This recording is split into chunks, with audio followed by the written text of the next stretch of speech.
নমস্কার, আপনারা ধারাবাহিকভাবে শুনছেন রিজুদার সঙ্গে রাজ ডেরোয়ায়। আজ শুনবেন তৃতীয় পর্ব। নীরবতা কাটিয়ে প্রথম কথা বললাম আমি। ভটকাইকে বললাম, আরও মেয়েদের পারফিউম মাখ পুরুষ হয়ে, তোর জন্য প্রাণ যেতে পারতো আমাদের। তোকে এই জন্যই জঙ্গলে নিয়ে আসতে বারণ করি আমি রিজুদাকে। সে কি? ভটকাই আকাশ থেকে পড়ে বলল, ওরা নিশ্চয়ই রিজুদার পাইপের টোবাকোর গন্ধ পেয়েছিল। তোর গায়ের গন্ধ পাইনি? বাইরে বৌদি আমার জন্য নিয়ে এসেছিল সিঙ্গাপুর থেকে। এই মেয়েদের হতে যাবে কেন এই পারফিউম? তা না হলে ওরা জিন বলে? রিজুদা হেসে উঠল আমার কথাতে, বলল, এমনিতেই ভীমরুলের কামড়ের ভয় থাকে বলে জঙ্গলে শুধু পারফিউমই নয়, কোনো রকম সুগন্ধি ব্যবহার না করাই উচিত। অমরকণ্টকে আমার পরিচিত এক সাধু মারা গেছিলেন ভীমরুলের কামড়ে, জঙ্গলে ধূপ জ্বালিয়ে। ওপরেই চাক ছিল। জিন কি জিনিস? হামদু বড় যা খায় দুপুরবেলা লিমকা দিয়ে। ভটকাই বলল। হামদু বড় কি জন্তু আবার? রিজুদা বলল, আরে আমার বড় মামা, মামাদের আমরা হামদু বলি। হামদু বড়, হামদু ছোট, এরকম। তা বলার পূর্ণ স্বাধীনতা আছে তোর এই গণতন্ত্রে। হামদু কেন? তুই ইচ্ছে করলে মামদও বলতে পারিস। তোর বড় মামা ব্রতিনের চেহারা ও চরিত্রের সঙ্গে তাহলে মানাবেও ভালো। তবে তোর হামদু বড় দুপুরবেলা যা খায় সেই জিন আর এই জিন এক নয়। এই জিন হচ্ছে পেতনি, মুসলমান পেতনি। পুরুষদের জলে ফেলে ডুবিয়ে মেরে ফেলে। এই রকম ডাইনি জ্যোৎস্না রাতেই তারা বেরোয়, আর জঙ্গলেই তোর মতো গন্ধ গোকুলদের ধরে ধরে ঘাড় মটকায়। রিজুদা হাসতে হাসতে বলল, যাই হোক রুদ্র, ভগবানের দয়াতে কাল রাতেই যদি কাজটা সমাধা হয়, তবে বাকি কদিন নিজেদের মতো ছুটি কাটানো যাবে। কি বল? তারপরই বলল, ব্যাপারটা কি বুঝলি বলতো তোরা? ভটকাই বলল, ব্যাপারটা কি তা বলার আগে আমার কিছু প্রশ্ন ছিল রিজুদা। কি প্রশ্ন? ওরা যে হাজারিবাগি হিন্দিতে কথা বলছিল, আমি অনেক শব্দের মানেই বুঝতে পারিনি। হাজারিবাগি হিন্দিতে কথা ওরা তেমন বলছিল না। হাজারিবাগি হিন্দির বিশেষত্ব হচ্ছে ওয়া যোগ করা। অনেকেই শব্দের শেষে, যেমন জিপকে বলবে জিপোয়া, টাঁড়কে বলবে টাঁড়োয়া, বাঘকে বলবে বাঘোয়া, এই রকম আর কি। তা কী শব্দ তুই বুঝতে পারলি না? ধরকান বা ধরকানা, তারপর ঝুন্ড, আর তারপর ঘোরফারাস। রিজুদা বলল, ধরকান আর ধরকানার মানে আলাদা। ধরকান হচ্ছে ধুকপুক করা, বুক ধরকানো। সেই শায়ের আছে না? কি শায়ের? আমি বললাম, उलझी सुलझी रहने दो, क्यों सर पर आफत लाती हो। दिल का धड़कन बढ़ती है, जब बालों का सुलझाती हो। রিজুদা বলল, মানে কি হলো? এ তো দেখছি এক বিপদ থেকে উদ্ধার করে অন্য বিপদে এনে ফেললে। রিজুদা বলল, এও আমাদের নাজিম সাহেবেরই মুখ থেকে শোনা। মানে হলো, উস্কো খুস্কো আছো তাই থাকো, অত সাজগোজের দরকার কি? কেন আমার মাথায় বিপদ ডেকে আনবে? তুমি চুল আঁচড়ে এলে আমার বুকে ধুকপুকানি বেড়ে যায়। বাহ, কি সুন্দর, আমি বললাম।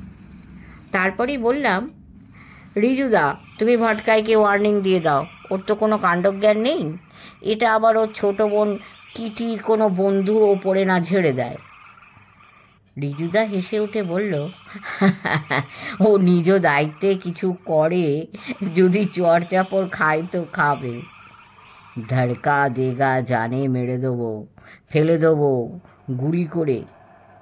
ধড়কান আর ধড়কায়গার মধ্যে তফাৎ আছে। আর নেক্সট কোশ্চেন, ঝুন্ড মানে কি? ঝুন্ড মানে দল, ধুরি, পাল। হাতির ঝুন্ড, শুয়োরের ঝুন্ড, বিদের ঝুন্ড, গায়ের ঝুন্ড, নীলকায়ের ঝুন্ড, এইরকম আর কি। ইংরেজিতে যাকে বলে হার্ড। কিন্তু সিংহ যদিও দল বেঁধে থাকে, কিন্তু সিংহের বেলা কিন্তু হার হবে না, হবে প্রাইড। হ্যাঁ তাই, ভটকাই বলল। আর নেক্সট কোশ্চেন, নিগা কিয়া থা মানে কি? নিগা বা নিগাহ উর্দু শব্দ, মানে চোখ। নিগা কিয়া থা মানে দেখছিলে বা নজর চালিয়েছিলে কি? দোরক? আরে এ তো মহা মুশকিলেই ফেললো দেখছি। আমি কি ল্যাঙ্গুয়েজে ক্লাস করব এখানে? দোরক মানে পেঁড়। পেঁড় মানে প্যারার ভাই। দেখ, পেঁড় মানে গাছ রে হাঁদা। ও, তোকে নিয়ে আর পারা যায় না। আর ঘোরফারাস? ঘোরফারাস নীলগাঁয়ের স্থানীয় নাম। বিহারের হাজারিবাগ, পালামৌ, তিলাইয়া ইত্যাদি অঞ্চলে নীলগাইকে বলে ঘোরফারাস। ইংরেজি নাম ব্লুবুল। নাজিম সাহেব ইংরেজিতে বুলুবুল বলতেন। এর মাংস কিরম খেতে রিজুদা, যে বিয়েতে কাবাব খেতে হবে? আরে এক রকমের গরু তো, বাংলায় বলে বনগাই। হিন্দুরা খায় তো নাই, মারেও না। তাই যেখানে এদের সংখ্যা বেশি, এরা ভারী ক্ষতি করে ফসলে। তবে এখন আর কোনো জানোয়ার বেশি আছে দেশে? সর্বভোগ মানুষ সবই খেয়ে শেষ করে এনেছে। এদের মাংস বড় সম্বরের মতো, বারাশিঙার মতো। সম্বরের ও বারাশিঙার মাংস খেয়েছি অনেক সময়, একটুও ভালো নয়। অনেক সেদ্ধ করে নানা উপাচারের সঙ্গে কাবাব করে খেতে মন্দ লাগে না। কষা মাংস মন্দ লাগে না, তবে মুসলমানেরা তো গোশত খায়। ওদের যা বোঝা যাচ্ছে আমাদের কপাল খুবই ভালো। আজ কাজমি সাহেব যদি রাতে খাওয়ার জন্য আমাদের হাড়হাত বাংলোতে আসেনি, তবে ওকে টিপস দিয়ে দিলে বাকি কাজটা উনি এবং পুলিশের লোকেরা মিলেই সমাধা করতে পারেন। আমাদের তাহলে আর ছুটি কাটাতে এসে গুলিগোলার হুজ্জুত করতে হয় না। তোর কি আজকাল এইসব বিপজ্জনক ব্যাপার স্যাপারকে, অ্যাডভেঞ্চারকে হুজ্জুত বলে মনে হচ্ছে নাকি রে রুদ্র? না, আমার জন্যে নয়। আমাদের সঙ্গে মেয়েদের পারফিউম মাখা অনভিজ্ঞ এক খোকাবাবু আছেন তো, তার মঙ্গলের কথা বিবেচনা করে হয়। পাত্তা না দিয়ে বলল, রিজুদা আমাদের কথা এখন একেবারে নৈরাজ্যের অবস্থা, পশ্চিমবঙ্গের চেয়েও খারাপ।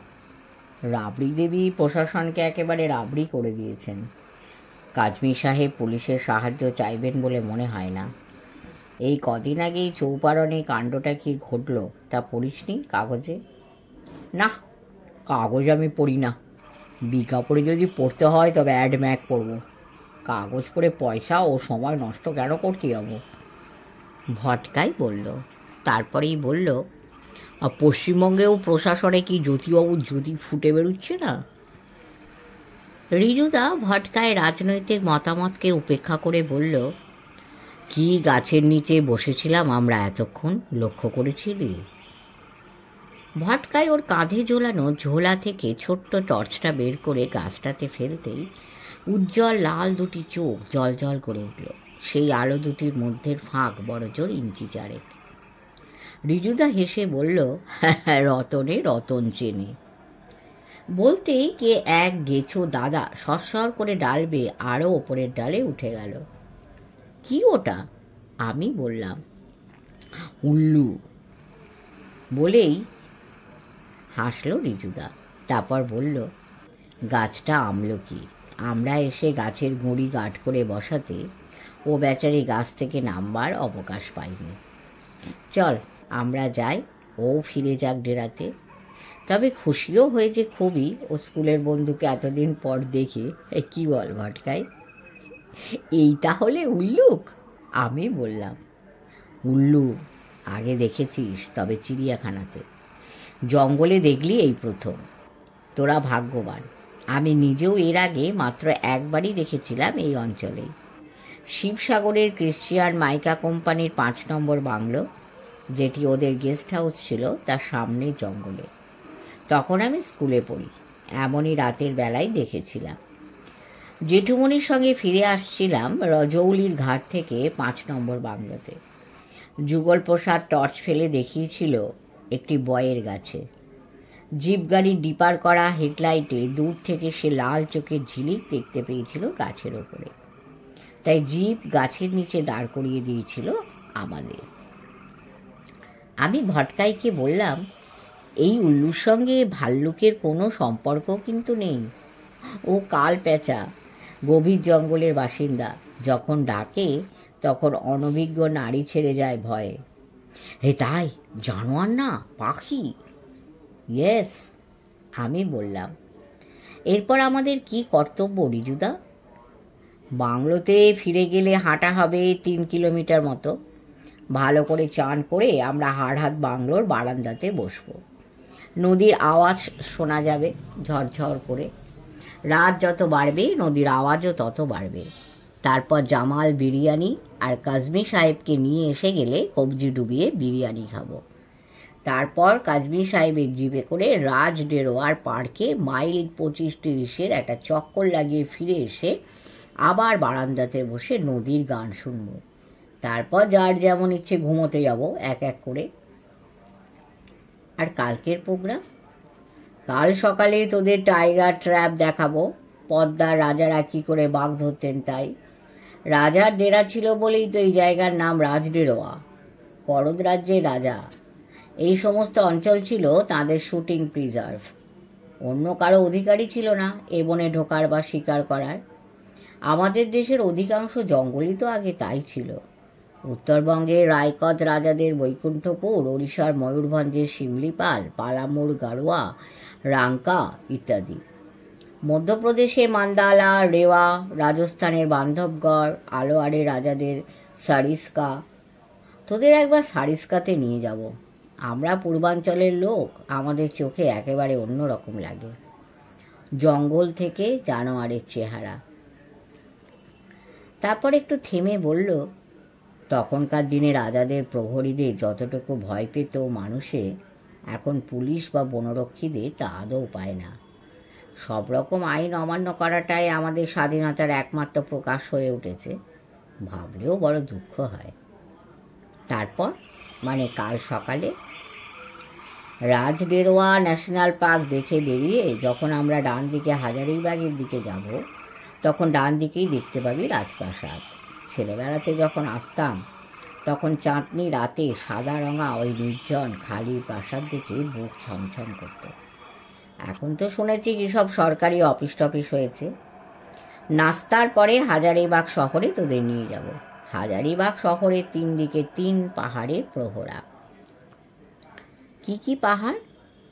সীতাগড়া, সিলওয়াপ আর কানহারি। কানহারি সবচেয়ে কাছে শহরে। কানহারির ওপরে একটা সুন্দর বন বাংলা আছে। আজই কাজমি সাহেবকে বলে কাল সকালে ওখানে নাস্তাও করতে পারি। তারপর নিয়ে যাব হাজারীবাগ শহরের বড়ি মসজিদের কাছে, বেঙ্গল ফ্যান্সি স্টোরসে নাজিম সাহেবের দোকানে। সেখানে 1 কাপ করে লাল চা আর কালি পিলি জর্দা দিয়ে 2 খিলি পান খেয়ে যাব নাজিম সাহেবের কবরে মোমবাতি দিতে। কবরখানাটা কোথায়? হাজারীবাগ টু টিলাওয়ার পথে, যে পথ সিমারিয়া হয়ে জাবড়া মোড় এবং ছাত্রা চলে গেছে। কাল রাতে কি আমরা বুলুবুল অপারেশনের অ্যাকশন ফোর্সে থাকব? আমি বললাম। ধীরে বৎস, ধীরে। কালকের কথা কালই হবে কোন। ওই যে বললাম সীতাগড়ার কথা, ওই পাহাড়ের পাদদেশেই সুব্রত সীতাগড়ার মানুষ খেকো বাঘটিকে মেরেছিল 60-এর দশকের গোড়াতে টুটি লাওয়ার ইজরা হরুল হকের সঙ্গে। তাই তাই আমি আর ভটকাই সমস্বরে বললাম। 2 পাগলা কোকিল 7 সকালে এমন ডাকতে লাগলো যে শুয়ে থাকা সম্ভব হলো না।